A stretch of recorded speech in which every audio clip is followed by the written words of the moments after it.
morning. I'm Pam Rocker. I'm the Affirming and Creative Coordinator here at Hillhurst. It's not only the 4th anniversary of Hillhurst becoming an affirming church, it's the 4th anniversary of me coming here because I had to leave the church that I was a part of because of my sexuality.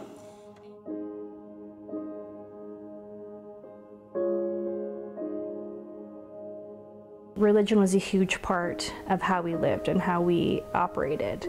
Went to church every Sunday, usually more than that, and it was something that you just never missed church. Like if you're bleeding from the head, maybe. I didn't have really bad memories, especially kind of in my early years, but I would hear there's a loving God, but then I would also hear you have to do this, you have to do that, you have to do this, or else.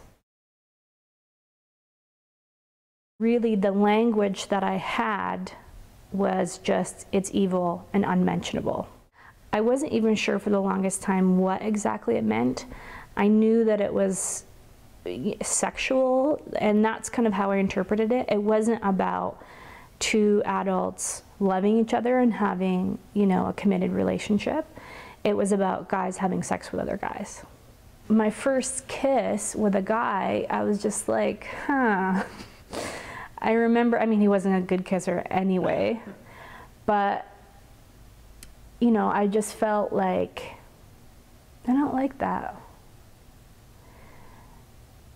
And when you feel that way, but there's no other option, it's really sad. When I began to understand more the language, and that there were such thing as homosexuals, it was even more difficult because then I did have words to describe it. But the words that went along with that was hell, eternal damnation, sin, and the more and more I was in that religion, the deeper and deeper I felt the consequences were. And it finally came to the point where I couldn't anymore hide it, and I was like, okay, whatever happens, I gotta do this.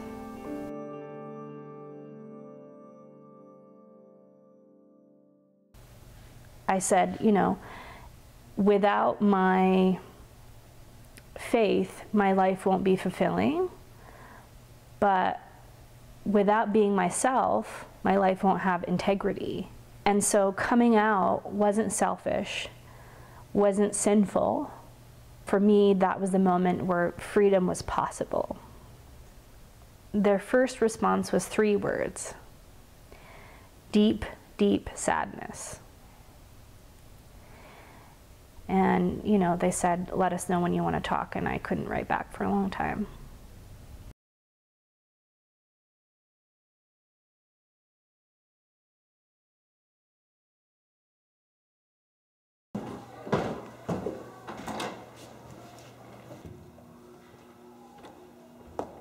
So this lady gets up at one point in the service and she says, you know, that this is the first place where she could say, my wife, and nobody would even blink an eye about it.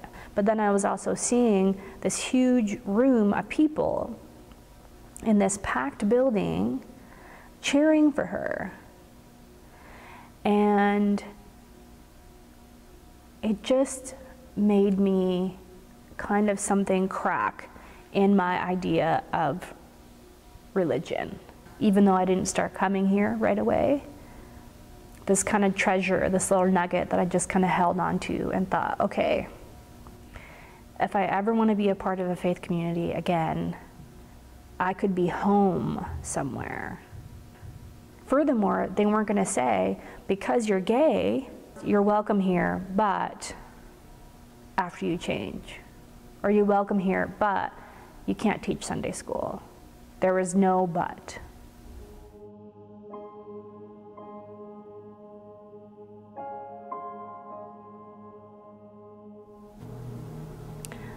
I think it's important for me to let other people know about my experience because it's rare.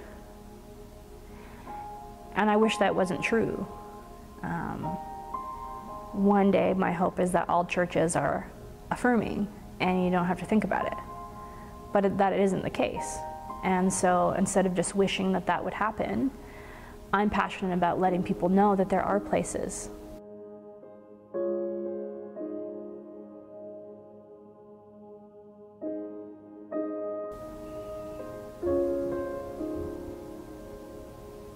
I would say you're not alone. I would say God loves you exactly how you are. There's nothing wrong with you.